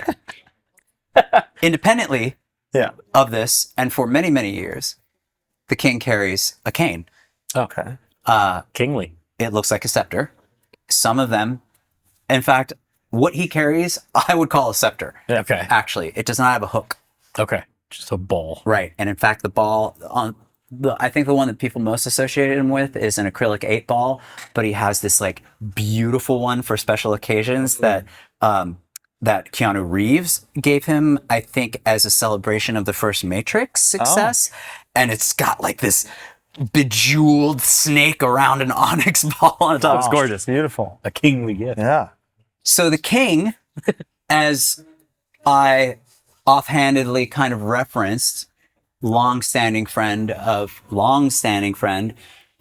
punk, post-punk, and rock and roll in Hollywood, goes back with Peter Murphy for years, has a tale of being in a motel on the Sunset Strip when Bauhaus played the Roxy, watching Daniel, I think, or was it Pete? It would make more sense that it was Daniel, but at the time it could have been both, hanging upside down on the bed and putting his hair up. Okay, so this is the person we're talking about. In relatively recent times, I don't think I met Kevin at a Cramp show. Okay. Someone introduced me to Kevin and his then daughter, who was like a baby girl. Oh. And now I can't, the date is either in Automatic or was in Tones on Tail and Pop Tone. Both great. I met him, but I had never met any of the other members. And the King and I, speaking of musicals, go to see Peter Murphy play here. Mm-hmm. I think it was in LA. Yeah, because he and I went to see him in Orange County as well, but this was at an LA show. Oh, it was at Nokia. And so he's friends with Pete and he wants to go say hi to Pete backstage. And I'm not trying to do that. I'm trying to not do that. Sure. Because I love him. Yeah. And I don't want to punish him. I don't want to just be around. King knows him. I don't, Pete's hiding. Truly. People are trying to find him and he's hiding in different rooms backstage to avoid the LA scene. Can't hide from the king. Glenn, I saw Glenn go in to go see. He gave me a nod. I believe he saw Pete. But the King and I are just hanging out backstage. We end up talking. I run into someone I know and we're talking and suddenly like from around a corner, there appears the Godfather. Mm-hmm. There's Peter Murphy. So the King introduces me. He's always very complimentary when he introduces me to anyone. He says, he gives my dossier. Yeah, right, introduces me to anyone, like whether or not they're in music or not. He's just very flattering. Introduces me, gives my dossier to Peter Murphy, and I say, yes, That's me. it is an honor to meet you. You are certainly by far one of my biggest inspirations. And he says, Neil. Oh, you didn't know where this was going? No. Someone just gave you the question. He says, Neil. And he goes, Josh, can I have that? The cane? And that's for the cane. I hereby knight thee. So he knighted me. Wow. Just Sir David. I wish I could fucking remember. Oh, It had something to do. That's incredible. It had something to do with the culture. sure. You're untouchable. But yeah, he knighted me. Wow. And that happened. Wow. And yeah, here so, you are. So Peter Murphy knighted me. Beautiful. I guess Sir Davey Havok, and he qualified it. And I was like, yeah, okay. This counts. This is pretty fucking great. Yeah, this counts. This reminds me, and I will, since we're talking about wildlife experiences of the sort, of this ilk, believe it or not, I am acquainted with the wolf child as well, who was another one of my biggest inspirations, much like Peter. So I was very, very young. If you see me on Sing the Sorrow, you can see that. And we became friends, but one day I had seen a cult show and Jade and I saw Billy and Ian backstage and I'm like, I'm going to go fan on them. Fuck it. I can't take it. Which isn't, as you see with Peter Murphy, is not something I was always do. But this was like before Sing the Sorrow. Okay. I don't know when it was, but it was long before Sing the Sorrow. And I went to go and fan on Ian and Billy, and Ian says, Billy and I noticed you in the crowd. We were talking about you. What? Just your vibe. We saw your vibe from across the street. You're not wrong. They were I like, go, fuck. I go, what do you mean? He said, I like a shirt. You into the Batcave stuff? And I'm wearing an alien sex fiend shirt. Oh, wow. And I go, oh my God, this is going to happen. And I go, They just started talking about the Batcave and Theater of Hate and Specimen and Sex Fiend. And I'm like, an anti-sex gang. And oh my God. 2003, I'm at a Queens of the Stone Age show at the Palladium. I get a tap on my shoulder. I turn around, Davey Havok. Years later, it's the Wolf Child. He knows my name. I'm dying. We start chatting. I introduce him to my friend, my death rock friend that I'm with. She melts. See an Asbury. Yeah. She melts. It's cool. Collected her in a jar. And we exchanged phone numbers.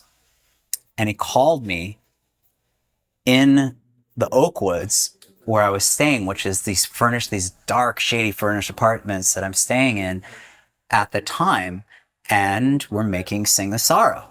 Okay. We're making Sing the Sorrow. It's not out yet. And he's talking to me. And in this conversation, have you ever heard the Wolf Child speak? He's very eloquent and he's very thoughtful and he's very intelligent and he's just a genuine artist in every way. and in a conversation that fits that character, we speak for about the length of this podcast.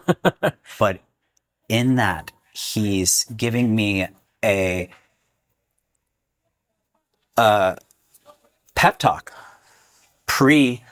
he has no idea how bad you need this. Pre-sing the sorrow. Pre-sing the sorrow. I don't need you're saying to get him ready. Yeah, okay. But it's about to happen. He's telling me things are about to happen that I don't understand, but never stop. The tribe needs you. He said the tribe needed me. The Wolf Child said I'm in the tribe. And Peter Murphy knighted me, so I'm good. You're fine. Yeah, you're pretty good. You know, as you said, the Robert Gunga, the Robert thing. Yeah. That really meant a lot to me. Admittedly, when I needed to remember that the tribe needed me, I did not. But Jay did. And the King did. And the King. And I assure you, Hunter and Adam did, but they couldn't get near me because I was too busy buried in a hole in West Hollywood, unwell. But then 17 Crimes happened. Yeah. And everything's fine. That's right. That's right. Actually, a lot of what inspired 17 Crimes really did make everything okay. I was surrounded by a group of people at that time of what was one of my greatest emotional lows. You know, kind of followed, in addition to the December Underground, the community of friends that I had, the majority of which were vegan straight edge, who really embraced me where I was very unpleasant to this be is your LA around. Group of friends? Is Yeah. this the Wolves? Yeah. tribe? Yes, you know these people. Yeah. All of the Holly Wolves, all of the werewolves. You know, those people really, really, really took care of me. I'll cry if I keep talking about it, which maybe I shouldn't cry for one interview. Who would we be if not for our friends? You know, and one of those people, Matt Stosky, made the video made the perfect video. Really, really captured the tone of that song. A fantastic answer. Yeah. Bodies. Yeah. 11th album. Wow. Yes. Insane. You broke 10, you did 11. Jade's back at the helm. Yeah. There's never left. No trust needed. No trust needed. This is like a hook forward. Thanks. Record. Soaring choruses. Thank you. Tell me about putting it together. I know COVID held it back a little bit, but ultimately. Yeah, I was desperately campaigning to not put it out in the quarantine, but I was very alone. I do wish we hadn't. I think it would have reached more people if we hadn't. 100%. It's such a toss-up. You also never know. It's such a toss-up. Correct. There You are so never many know. bands You in never our know world what that happens. Some bands exploded because that came out in the pandemic. Exactly. Some Which bands, was part of the argument of doing it. Yeah. But boy, that's why I fought so hard to not put it out, being of the belief that it would reach more people if we could tour on it as we traditionally do. Totally. But I love that record. I loved it so much. We did the majority of the writing in the Zen room, I believe. Have you heard this language? Yeah. So our manager has this beautiful, beautiful office that is a house on Melrose. And there's a secret room behind a Murakami. Good. And because you wouldn't think to take that. You pull back the Murakami, right? Yeah. I'm going to take that off the wall. Murakami, believe me, you ain't getting into this place. Yeah. You pull back the Murakami, so now you know how to get into the Zen room if you break in. You pull back the Murakami, but you have to get through a locked door, and you go up the secret staircase, and there's this beautiful Zen room. You're not going to have the key. And we wrote Burials in the Zen room and tracked, I think, all the vocals in the Zen room. Billy Corgan came and worked on... wrote some stuff, right? Co-wrote Dulceria with us in the Zen room. I think he and Jade might have worked other places too on that. And many Black Audio or not many. One of the Black Audio records I think was written there. Probably, I don't know. So one of the Black Audio records. It just channels one a good, or two. Good vibe. Yeah, it was a great room. And we wrote the record in there. And fuck. It flowed. Yeah. I loved it. And that was the record. That was the record. After that record, now we've reached the me personally going, oh fuck, now what? What do we do now? That's where I was after we wrote that, because I love that record so much. And sad that it didn't get the attention that I would have liked it to have gotten. I wish, people will get it in time.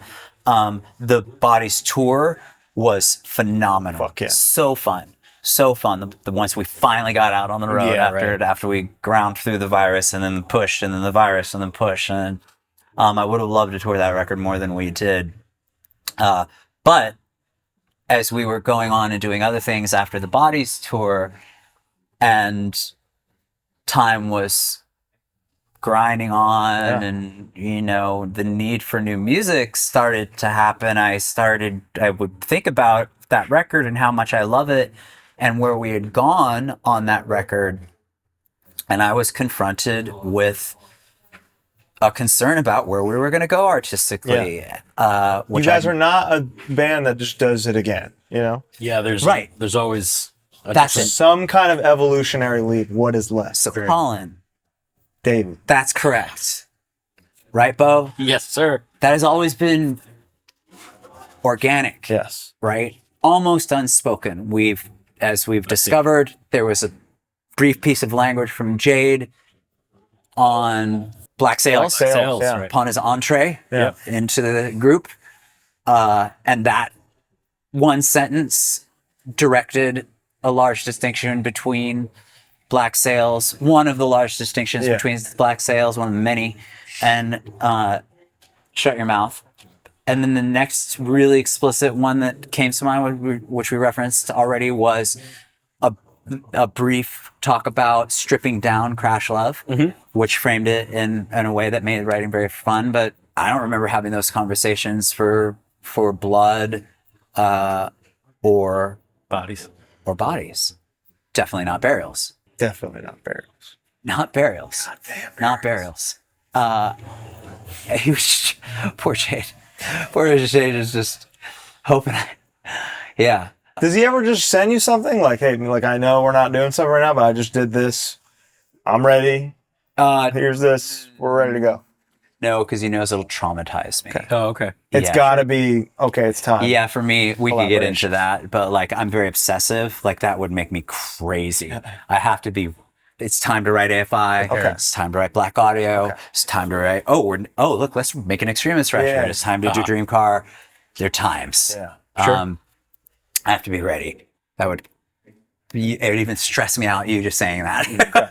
So Silver Bleeds the Black, when did you decide you were ready? We reached a point of time in the past couple of years. It must have been, because it was shortly after the conversation that we began doing it.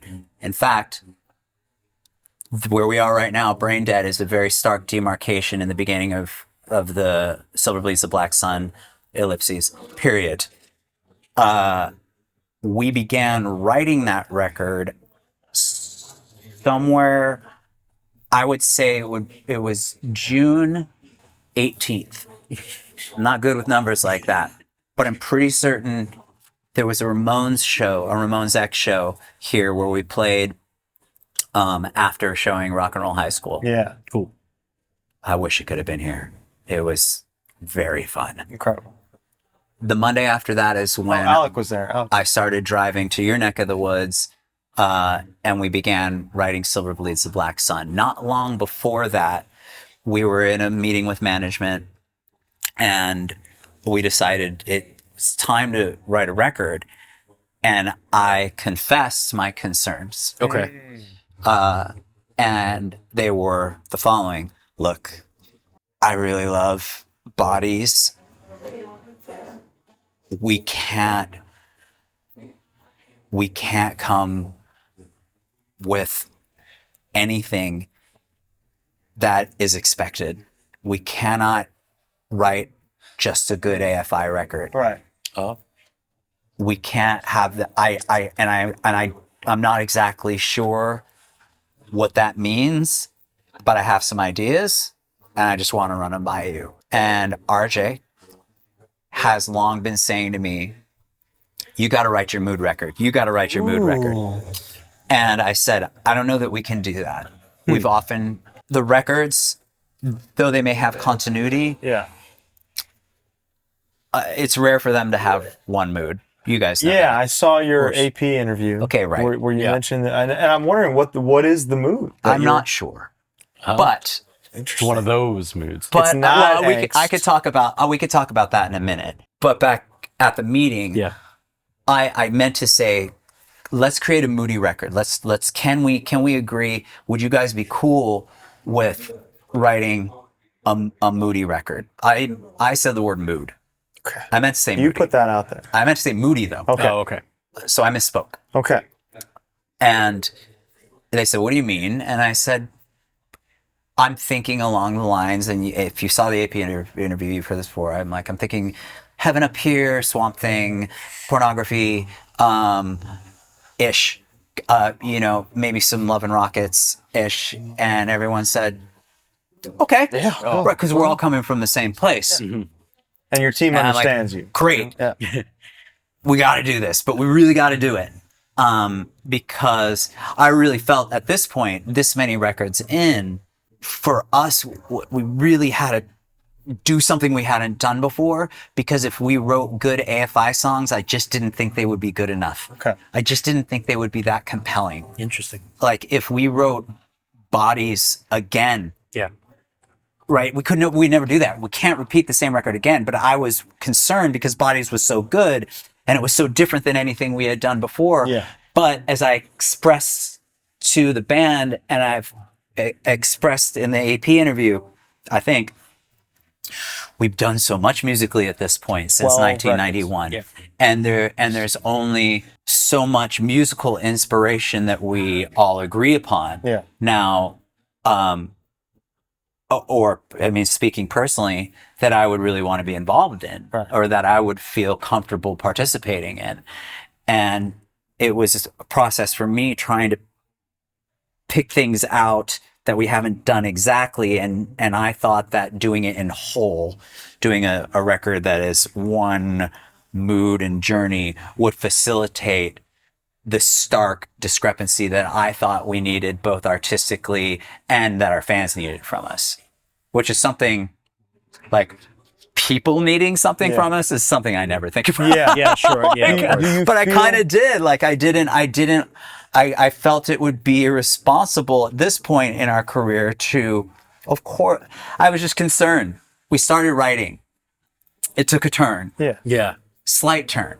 So Soft. you guys have heard the record, right? No. What? No. Just the song. What the fuck? We're civilians. You've got to be kidding me. No, I've never heard it. I'm looking forward to it in October. It comes out on Rough Cover Records. Okay, well, you should have had the record. I don't know why you Don't worry about haven't. Oh my God. Well, good thing we covered everything but the record in 4 hours. Good, because you haven't heard it. So of Haven't course, heard it. Well, you know what? It's good news. This made They me feel haven't better. heard it. They haven't heard it either. So this is Right, but I thought you guys had heard it. Okay, but you've heard this song. Oh, yeah. yeah. So the song, I think, very well imparts the tone of the record. Okay. Interesting. Now, one is not going to stay exactly there. It does move around a bit. Okay. But it lives in that world. Okay. It lives firmly in that world. I do not think there is a moment. There might be one moment that is purposefully there Okay. to give you pause, Okay. to give the listener pause. It may or may not, but where it is on the record, I won't give anything away. But where it is on the record, at least for me, I actually at the end the sequencing took a turn at the end where the guys were suggesting something that was a change that I was like, no, please, That's the worst. please just leave it off if it's not going to be here. Right. the sequencing. Because it's very, to me, it's very important in light of what's come. But making the framework, expressly creating this framework to work within in the writing, again, resulted in this writing process that was so fucking fun. Fuck. Wow. It was so fun. When we were writing this, the songs were just pouring out. Behind the Clock was one of those songs that just happened naturally. Really? Oh, just happened. And you guys watched the whole AP interview? Yeah. I didn't talk about this, actually. Perfect. I don't think. I was talking about it to Jeremy the other day. Yes, I talked about it to Jeremy. Another difference in the writing process of this for me, which very, very much affected the songs, was I suspected going into this record, based on the record that we had planned on writing, right, that for the first time in the history of AFI, I might be able to successfully write lyrics prior to hearing the music. Oh, wow. This was the case with this record. Wow. This is the first record I've ever written where I was able to come to the session with complete songs. Wow. This revealed itself to me on Behind the Clock.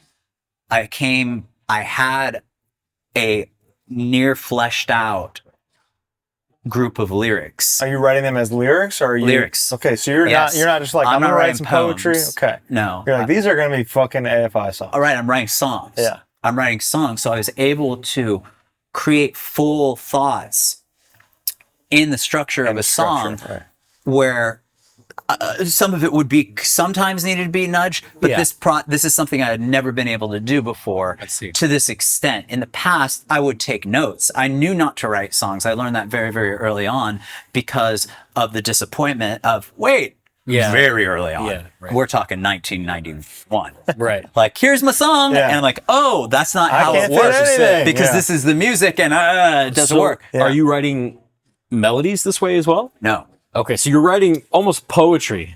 Correct. But in the structure of a song. In the structure of a song. I would know, okay, I'm writing poetry, but this is the verse poem. And I know how we traditionally write choruses, or what a chorus is, or I imagine what a chorus would be, and working in repetition and working in lyrics, and knowing that I was opening myself up to different versions of writing and purposely trying to do things that I hadn't done before and purposely not doing things that I had done before. 12 albums deep. Yeah, right. 12 albums deep. This is the kind of stuff you have to do. Which I never even considered. Yeah. But because we're 12 albums deep, I needed to do this emotionally and artistically for me. And again, back to your guy, Jade Puget. Our man, Jade Puget. Fucking king. Fuck, man. I sit down with him. We've had these conversations, and in day number 2 or 1, he would be able to tell you better. He probably remembers. He picks up the bass, and he plays that bass line for Behind the Clock, and I sing that. Oh, wow. And then he moves to the chorus, and I sing that because he moved to that chorus, so I sing it that way. Done. Yeah, you got first single. The bones and of we're the like, and we know better now because we're this, and because we work together, so we're recording all this. Yeah. And it's really wonderful working with Jade as a producer, because we've always known this, right? The demo vocal is the best vocal. We were just So that was knows rolling. that. Yeah. We were literally just Everyone who talking comes about from that. punk rock Yeah. and hardcore, You re-record it and you go, it's just never as good, right? And he's always known this, I've always known that. But when we started working with producers, never.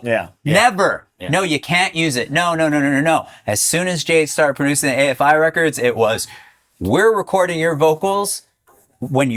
As you write stuff, we're recording it, and I'm going to record it in a way that it can be used if we need to. Wow. So what you're hearing are those vocals. wow. So I hear a little bit of Andrew Eldritch. Absolutely. Yeah, I heard that. I mentioned it, and I wouldn't say that's not something that you've not done before, but in this, the delivery on Behind the Clock is it is a departure, and it is different. It is, and you're going to hear that through the rest. You're going to hear nuances and flourishes and a register. Register that for sure. you haven't heard with AFI before yet. It, in my opinion, is still very much us. It to me, if one doesn't.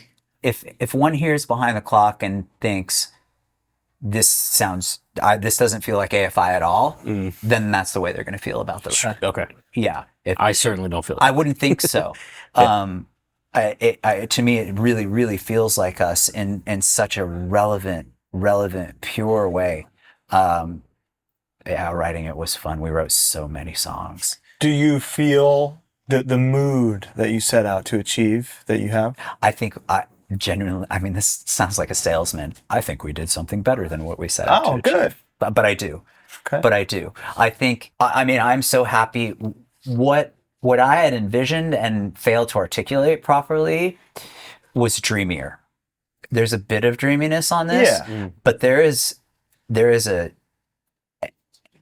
edge and a tension and an abysmal nature to this that wasn't so much a part of the dreaminess that I was envisioning, that I think really very much benefits us as a group. I could not, and now we're in that position. Well, sort of. I won't go. I just haven't felt. I told you how I felt about bodies. Yeah. It's even more pronounced with this. This may be my favorite thing I've ever made. Wow. Oh, wow. I probably I am. Like you said, you've just been listening to it recreationally. Yeah, right. Yeah, it's odd. It's crazy. Like I'm so in love with this record. I'm like moved by it as if it's not me. Again, it's you made something that you needed, maybe didn't know you needed, which is that's when art connects with people. Yeah, it's really interesting because I don't. On the one hand, I very much do it for myself, but it's a matter of catharsis, and then it's a matter of connection. Yeah. And as we've spoken of before, that connection, first and foremost, comes with me in the practical, in the performance, in the very literal human connection. And then secondly, comes in my hope that I offer a connection for the isolated, for the alienated, for those who hear something in what I do that perhaps they lack elsewhere. And that they feel a little bit less alone. I know that sounds trite, and I've been saying things like that for decades, but it's just the truth. It's just where I come from. Yeah. But it's an odd experience for me to listen to it, and when I hear it in my house, when I'm rehearsing it, and when I'm learning it and practicing it, and I come in, I feel it really represents. It really represents the tone of the world we're in now, which yes is an intention. It's intentional in certain ways because I can't help but feed that into my lyrical perspective. Yeah. So when you hear things like Void Word, and have you seen the track listing? Yeah. Okay, so Void Word and A World Unmade. Okay. Blasphemy and Excess. It is a reaction to this sick, uncanny,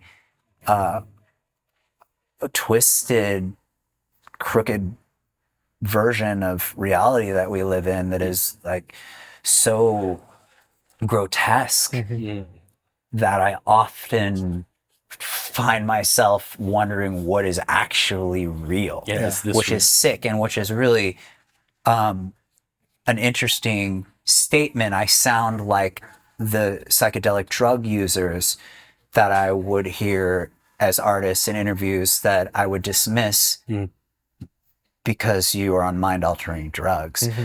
We now live in a time that is mind-altering. Yeah, the supercomputer in our pockets are altering our minds. Absolutely, constantly. In various, how do we get off? In various ways, that's really deconstructing our minds and our intellect, and also, the ability to proliferate lies, damaging information, personas.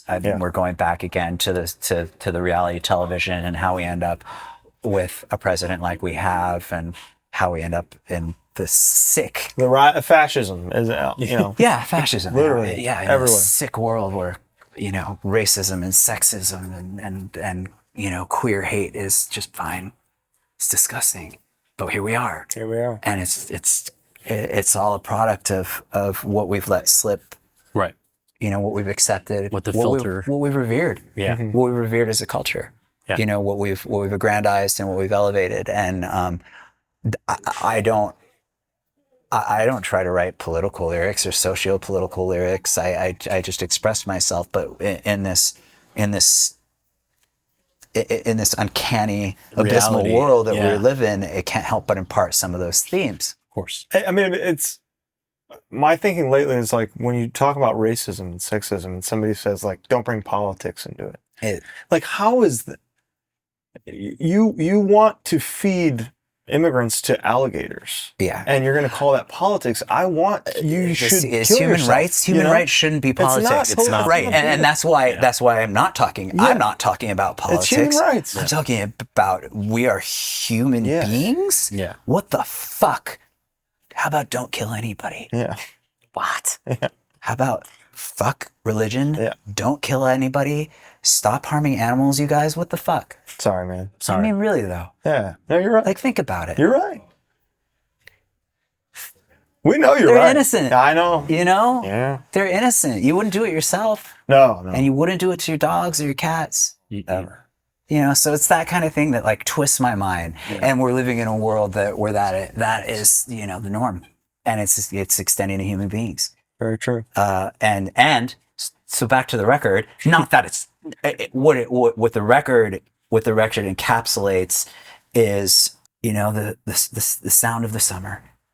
The summer of 25. Yeah. Oh yeah. The summer of Yeah. 25. But luckily, For better or for luckily worse. it's coming out in the fall. Hey, it was yeah. supposed to come out in the summer at first, but as everything is, everything's push. dragging. So I was actually, when it got pushed, I was happy because it's a fall record. Oh, People, good. I you know, like to hear that. Oh yeah. I mean, if you consider Behind the Clock to be of that season, which I do, That's window it's- down. It's really, breeze. which I think really is, nighttime. yeah, it's the top down, Yeah. sun out. I think I was really relieved that it was coming out in the fall because for me it's really important when music comes out. Like, I'm a huge Rufus the Soul fan. Okay. Are you familiar with this artist? They're massive. They just played the Rose Bowl, right? Oh Jesus. They're massive. They're a deep house. I encourage you to check them out. Okay. I don't understand the culture around it. It didn't used to be quite this way, but it's like day party, ketamine, coke, rich model. Yeah, it's not a great scene. That is sort of, you know, the party world, deep house world, sure. But it's massive, right? Okay. I would contend Rufus the Soul is very likely my favorite modern artist by far. I actually will contend that Rufus the Soul is the closest thing we've gotten to Depeche Mode, Oh. Okay. to Now a you're new talking. Depeche Mode. Now you got us. Yeah. So big, melancholy hooks over electronica. Now, yes, it's house, but it's song structured. Okay. I love Okay. it. Yeah, that's important. And very, very simplistic, yet of course poignant lyrics, Okay. which allows it to be as pervasive to the world as it is. Listen to this fucking I will. group. Okay. But what I was saying, like, that when things come out or to me have an effect on me, Rufus to Soul to me is hot summer night music. You know, day party in under the parasol, which you'll never find me, in the day by a pool. I've seen you under the parasol. But not by parasol. a pool in the No, day, no, really? no, Yeah, no. I mean, maybe you will, Kidding but me? that's the vibe. What do we say? It's like listening to Crowbar when it's hot. Oh, far too hot for Crowbar. It's too hot. That's cold weather. Right, exactly. It's cold in right? there. But they put out their new record in the fall. They put it out last winter or fall or something like that. And I that's love what it's all them. about. And Yeah. I'm like, fuck. Yeah. I try to listen to it. I'm like, can't. Too hot? No, too cold. Oh, too cold. For the For Rufus. Oh, yeah. For Rufus. No, that's Rufus. I I'm hear like, you. and so I've now been listening to the new record finally. Now that it's Rufus weather. Sun And AFI, as we know it, is tied to Halloween. Exactly. October music exactly. forever. So, yeah. So in closing, All Hallows LP ellipses is being dropped in October, and I hope Beautiful. you guys enjoy it, as you know how I feel. I hope about you send it to me tonight. Yeah. You should have had it already. Well, listen, since you don't have it, then maybe after you get it, I come back and we speak for another 4 hours. There we Say go. no more. There we We go. would love that. Part 3 and 4. Can we part with your 4 favorite hardcore records of all time? Okay. Is that crazy? Yeah, I forgot about this. It's crazy.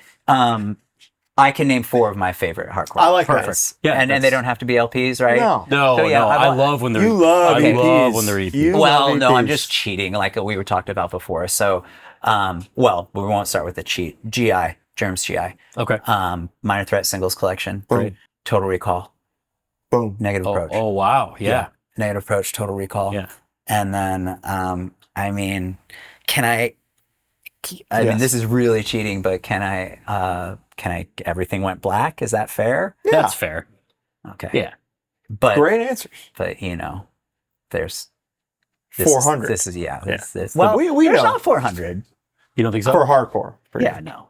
What is No, it, 40? I could probably do the Dead Kennedys record that I said comes to mind. The Bad Religion record that we met. Can I Say?